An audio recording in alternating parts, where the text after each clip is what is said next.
what's happening in the fire department. So one thing I want to speak to you about tonight is the hazard mitigation plan. What's our role in that for the county? And just to prep you for a resolution that I'll be bringing forward to you next week for approval. So for those of you that aren't familiar with hazard mitigation plan, it's a requirement for the county, the cities to do it if we aren't in partnership with the county.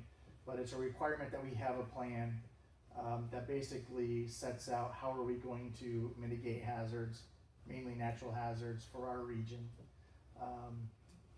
But since we partner with the county puts together the larger plan, and we generate an annex that goes into that plan, and then we bring that back to council, and council resolves to adopt that plan. So just a little bit more in detail about how we go about doing that, but this is a routine action that we do every 5 years.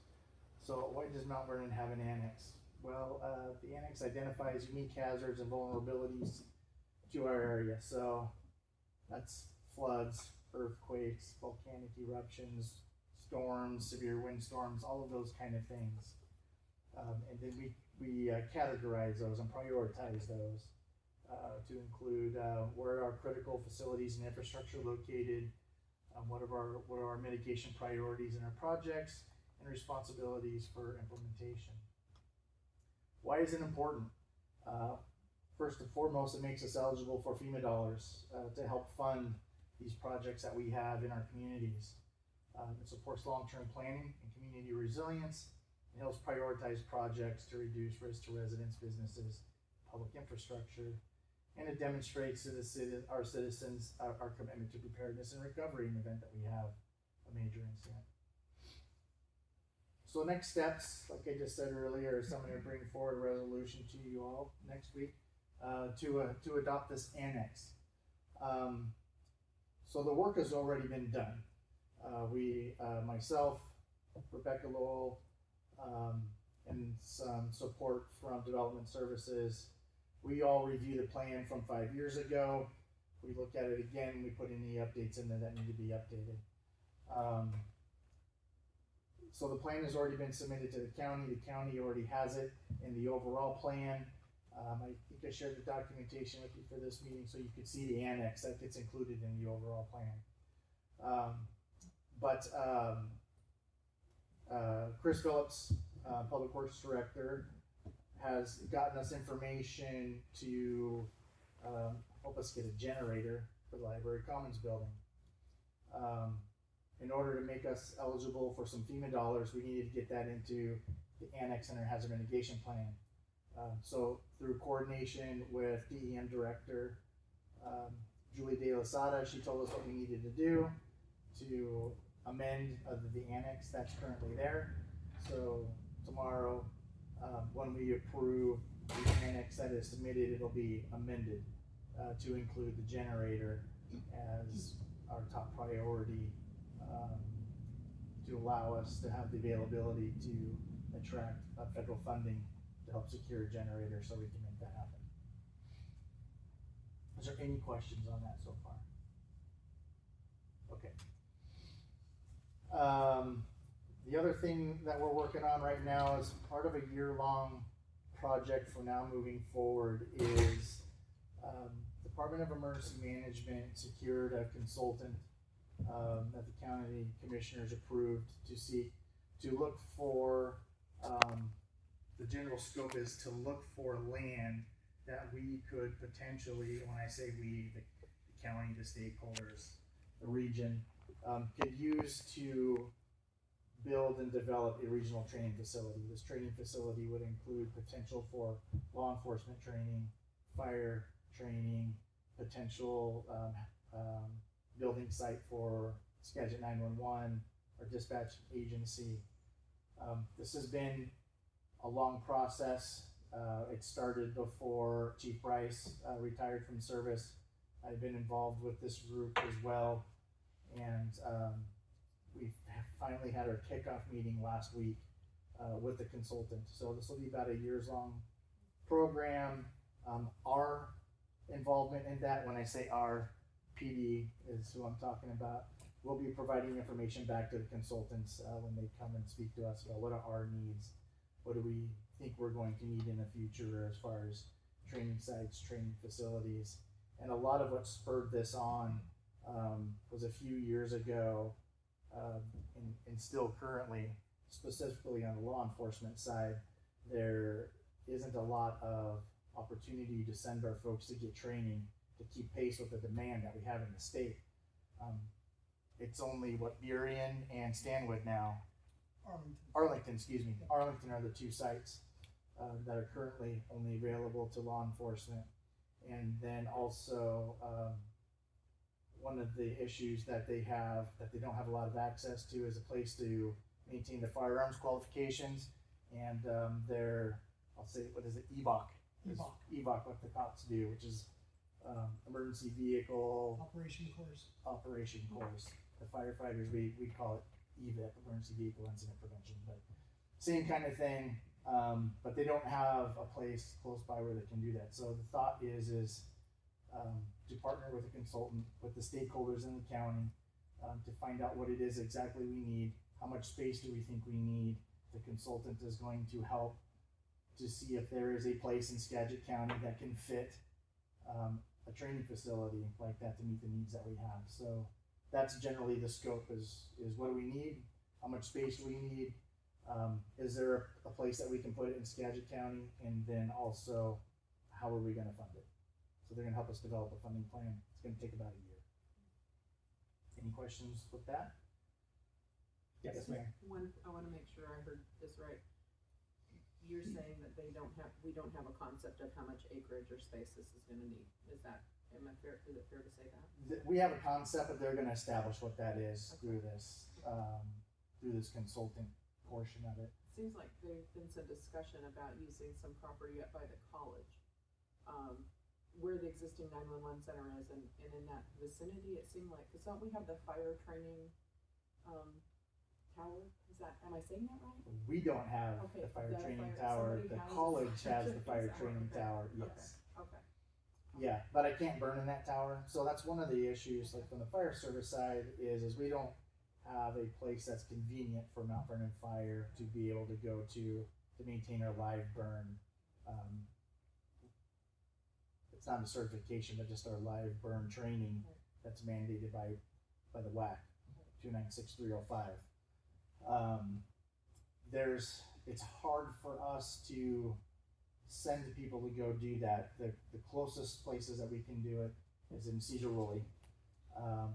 They have a 2-story burn tower, but it's small, it's tiny, and it's only, in my opinion, is good for learning fire behavior. It's not good for fire suppression tactics, because you can only do limited things in that building. You can do 2 things. I can go in through the front door and put the fire out, or I can go upstairs and come downstairs and put the fire out, and that's it. So, and that's a really basic skill for firefighters at a firefighter 1 level. We need training facilities that provide more complex avenues and potential to change entry points and different levels and things like that. So it would be a training facility that would meet, I will say, like structures that we have in our city that would prepare our firefighters for that kind of fire behavior. It's hard to do that in just a very small facility, but it's the closest one we have, and if we're just trying to maintain live fire certification, that's where we have to go. Burlington has a spot, but there's been some issues over there as well with capturing the water, because you can't just let that water run off and go out downstream and into the river. It has to be treated and whatnot. So yeah. Any other? Yes. Chief, when I first came on council, I went with Brian Lukey over to Eastern Washington for fire ops. Yep. Is that the type of complex that you're looking at?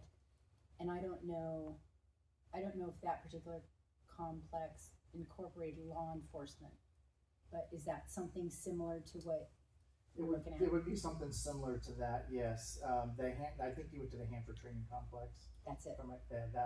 That's a huge complex. I was gonna It's say it's really, pretty really huge. big.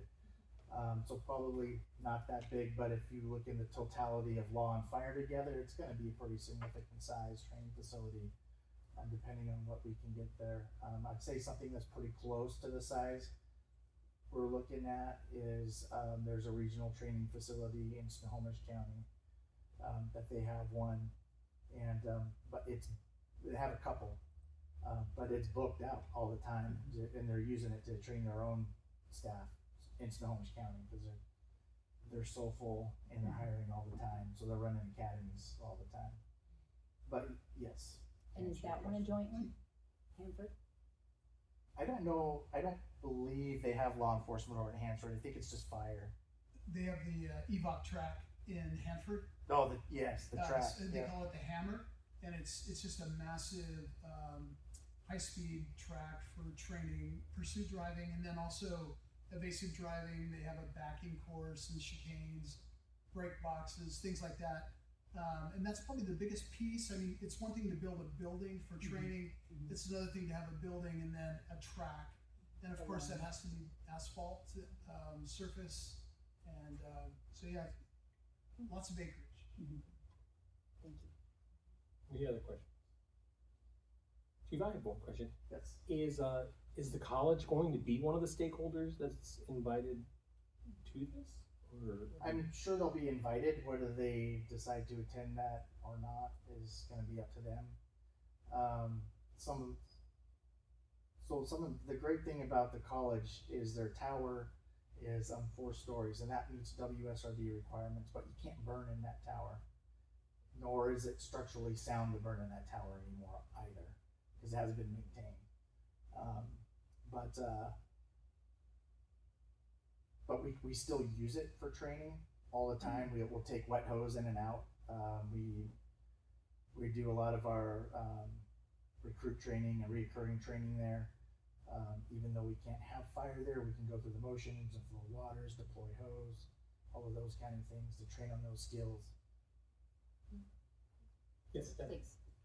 So would like the volunteer fire departments like Conway, Cedardale, all those, would they be able to do something like this too? I mean, is that something they would be able to participate in the funding if they, or then participate in Absolutely. using it or? Mhm.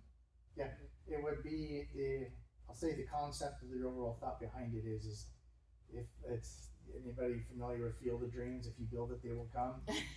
Right, yeah. There is a real shortage of regional training facilities in Washington State, where you can get, especially on the law enforcement side and the fire side, where you have that kind of ability to be able to perform and conduct that level of training in the state. There's very few places where you can do it. So an example would be is if we had a facility like that, maybe instead of sending our folks to Washington State Fire Academy, we have a place that's closer where they can go for less money if we're stakeholders in that. Right now, just based on availability in the state, I can only send our people to the state academy to get their initial recruit training. So that's 496 hours of training that they have to get, but there's nowhere else I can send them. I've tried South Snohomish Regional Fire Authority in Snohomish County, but their recruit classes are always full of their own employees. They don't have any vacancies very often. And if they do, it's onesie twosies here and there. And because they don't offer it out to the outside very much, I would say it's not a well-oiled machine in the sense of attracting outside agencies to send firefighters there. And they do it a little bit different as well. I mean, every place that you go is gonna, they train to the same standard, but they'll focus on different things. The feedback that I've gotten is Snohomish County focuses very much so on skills and not so much on what they need to retain from the book knowledge. So that they'll let the recruit is more responsible for that. You need to know and take the time to study for a written exam, that kind of stuff, but they focus heavily on skills. I have another question. Is a facility like this a possible revenue generator for the city, for? No, honestly, no, it's not gonna be a revenue generator. It would be, in my opinion, it would be